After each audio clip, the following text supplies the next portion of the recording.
הכי מאפיין את אמא? וואו, פדיחות. מה הכי מאפיין את אמא? קודם כל, החוצפה הישראלית שלה, העיראקית שלה, החוצפה של ליאנה לכיש שמאפיינת אותה. פדיחות. קיצור. פדיחות. כן? אוקיי, מה הדבר שהכי מאפיין את אמא? א', קודם כל, אם זה יכולת ההכלה שלה, היא תמיד שהיא תהיה בשיחה, לא משנה מה תוכן השיחה, היא תהיה שם, היא תכיל, היא תבין, והיא תהיה הכי קשובה בעולם. זה משהו שמאוד מאפיין אותה. והיא גם לא תמיד תגיד את הדבר שאתה רוצה לשמוע. היא תגיד את מה שאתה צריך. היא פשוט יודעה להגיד ולהעמיד במקום, וכאילו, זה משהו שמאוד מאפיין אותה. ואני חושבת גם אולי חוסר ותרנות, היא פשוט לא משנה מה קורה ועד כמה זה קשה, היא לא תוותר. היא כאילו, אין אפשרות כזאת לפרוש, לוותר, לעזוב. היא תהיה שם. לא משנה עד כמה זה קשה. וזה מה שמאפיין אותה. היא תמשיך, היא תתמיד. זאת המילה, התמדה. התמדה זה אחד הדברים שפספסתי אותה, שמאפיינים את אמא. היא לא תפרוש, היא תמשיך, היא תתמיד. לא משנה עד כמה זה קשה. התמדה. סיפור מצחיק שאתה זוכר. פעם, לפני הרבה שנים, היה לנו אופניים. זה נגמר מאוד מהר. אבל בטיול הראשון והאחרון שאמא השתתפה, בערך כל המושב היה צריך לזוז ימינה ושמאלה, כי אמא עוברת עם האופניים. היא נסעה 10 מטר בשביל לגלות שזה לא מתאים לאופניים, אבל כל המושב זז לכל הצדדים, כי אמא רצתה לנסוע 10 מטר עם האופניים. לפני 5 דקות, ליאנה אומרת, אני לא יוצאת מהאוטו. למה לא יוצאת מהאוטו? יש כיפות וחתול שקיבל אומץ. אבל את מושבניקית? הלו? החתול בכל זאת התגבר כנראה על הכיפות, ושניהם נעלמו, וליאנה כתבה שהיא יצאה מהאוטו. לפעמים קצת מצחיקה, היא יוצאת מהכלים לפעמים.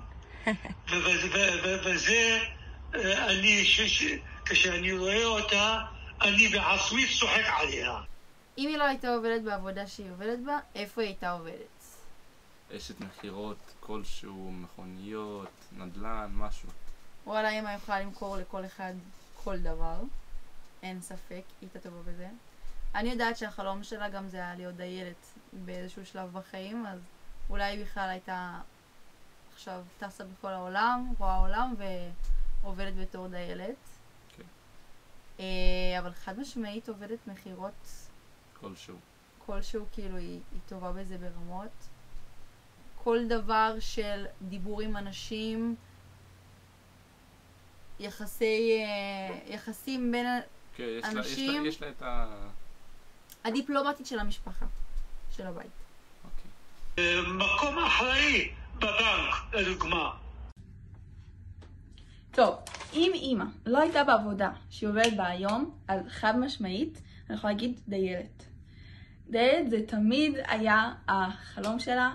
גם כשאני הייתי דיילת קרקע, אז תמיד בכל מבחן שהיה, בכל איזו הזדמנות ללמוד משהו חדש, אז כזה, היא תמיד הייתה כזה אינטואיט.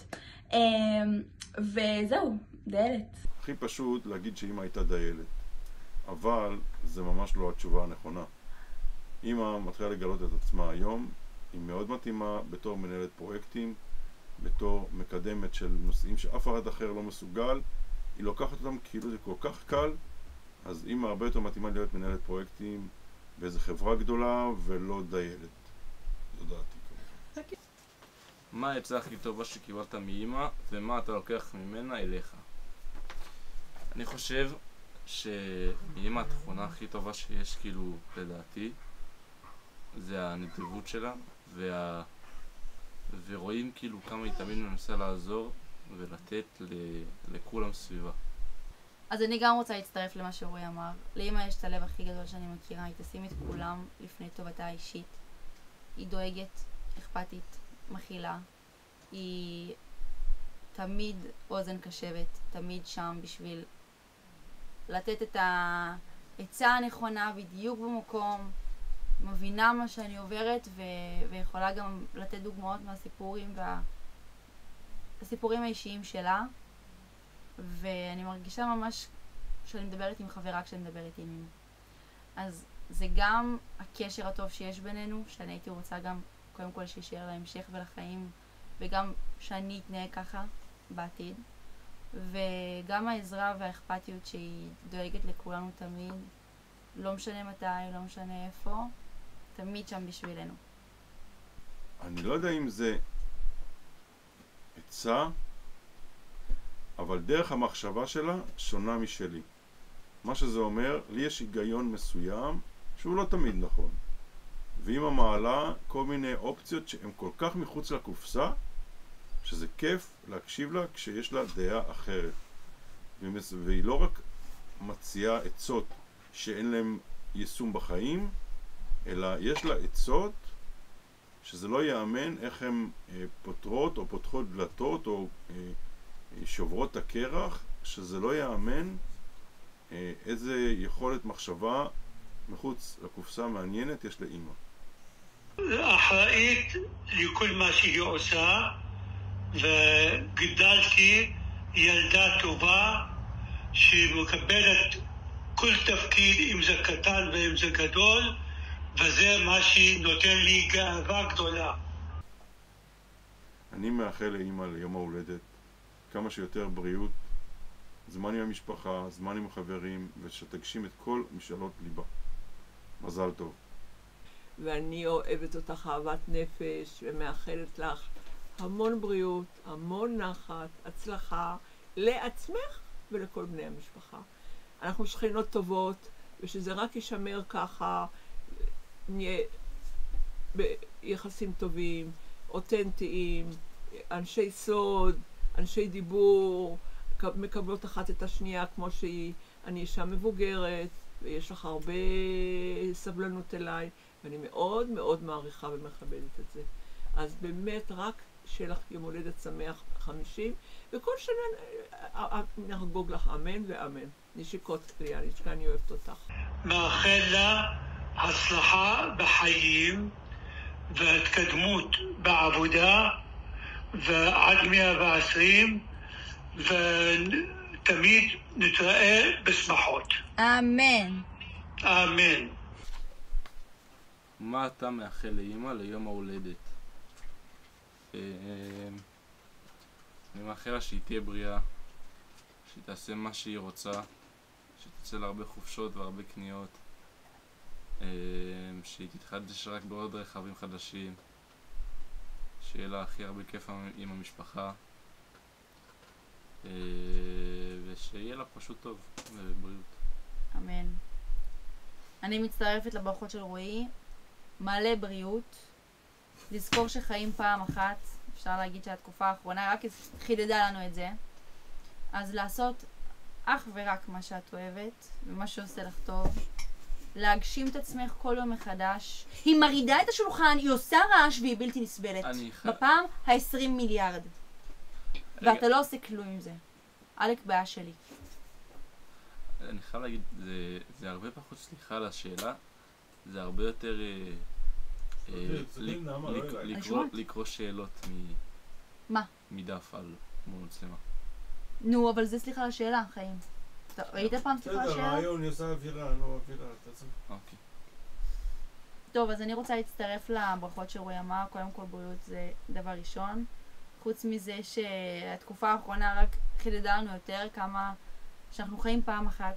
אז אמא, אני מאחלת לך לחיות כל יום ולהגשים את עצמך בצורה המיטבית ביותר, ליהנות ממה שאת עושה, ללכת אחרי החלומות שלך בכל גיל,